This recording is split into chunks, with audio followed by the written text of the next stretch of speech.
All right, here are solutions to quiz 4 for Math 243. We're given a bunch of data, how much coffee I drink and how many mistakes I make in class, whatever. And what we're saying here is I'm curious if the amount of coffee I drink in a given day affects the number. In other words, this is my explanatory variable and this is my response variable. That'll be important. These are my x's, these are my y's. So the first thing it asks me to do is find the least squared regression line and explain the meaning of the coefficients. Okay, the way I do that is type in all this data. I've already done that because I figured you didn't want to watch me do it. See, I put my x's in L3 and my y's in L4. L3, L4, x's, y's.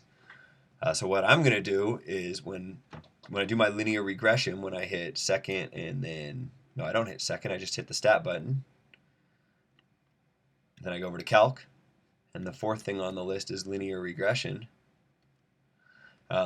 I have to tell it my x variables are in L3 and my y variables are in L4. Let's see, do I want to... Doesn't look like I ever have to draw the least squared regression line, so I won't bother saving the least squared regression line. I'll just hit enter. And what it tells me is that, wow, that didn't work, that y hat is equal to 2.07-ish x plus 1.4. And so what this tells me, this 1.4, says that even if I don't drink any coffee, even if I drink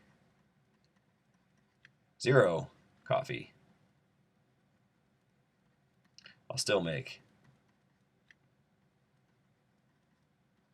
maybe still expect to make,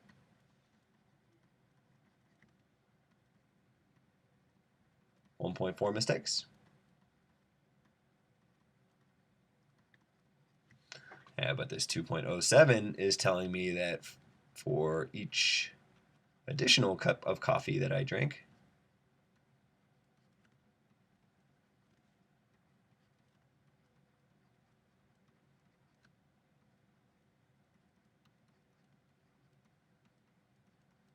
I make 2.07. Maybe I expect to make, sure, I should write that. I expect to make 2.07 more mistakes. Might make you wonder what's in my coffee. Okay, so there's the least squared regression line. That's the interpretation of the coefficients. I guess that's it. Yesterday was the last observation, this guy right here, when I drank 10 cups of coffee and made 32 mistakes. Calculate the residual of this observation and explain what it means in the context of this problem. Okay. First of all, the residual is the observed value, the observed y, minus the expected y. In other words, it's y minus y hat. So it tells me the y value, the number of mistakes I made was 32. What I have to figure out is what y hat is. Because once I know y hat, I'll know what the residual is. And the way I can figure out y hat is, I know that y hat is 2.07x plus 1.4. So if x is 10, I get 2.07 times 10 plus 1.4. I get 20.7 plus 1.4, which is 22.1.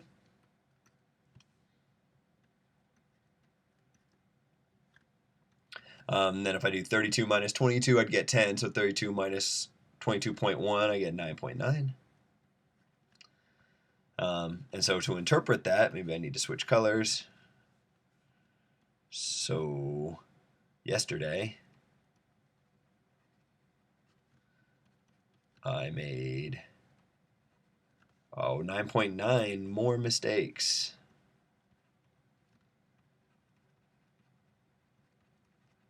than I expected.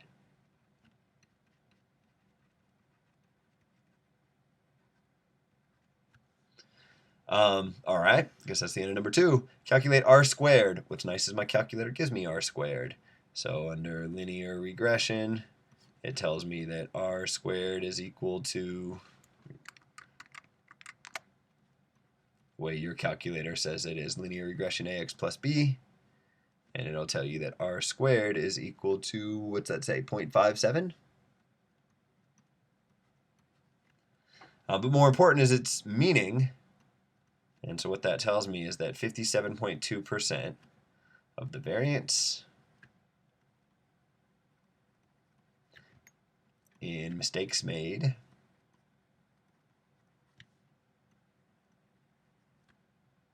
is explained by coffee.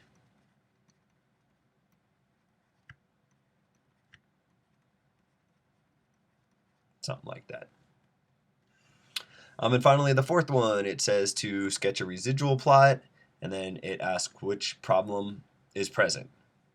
And then it says, so what? What are you going to do about it? So to make a residual plot, first thing I want to do is, I believe from a previous equation, I already had an equation saved under y equals, so I'm going to turn that off because I don't want to see that when I make my residual plot. And then I'm going to go under stat plots, in this first one, and I'll again choose scatter plot. It's the same choice here. But now my x variables are in L3, and my y variables, in my y-axis, I don't want to list my y variables, I want to list my residuals. And so the word residual is under list here. So to get to list, you hit second and then stat, and then it's the seventh thing on the list. So for my x's, I want L3. For my y's, I want residual. I don't care what they use for the mark. And then I'm going to hit zoom stat, so zoom and then number 9, and it'll give me a residual plot.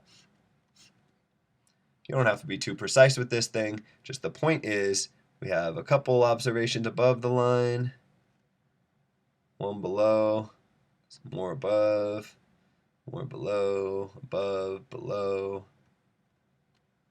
The point that I was hoping you'd see is that all these points are really close to the line, but these points are not. So here's my residual plot. Which problem with regression is? So the problem is that we have non-constant variance. Fancy word for that is heteroscedasticity.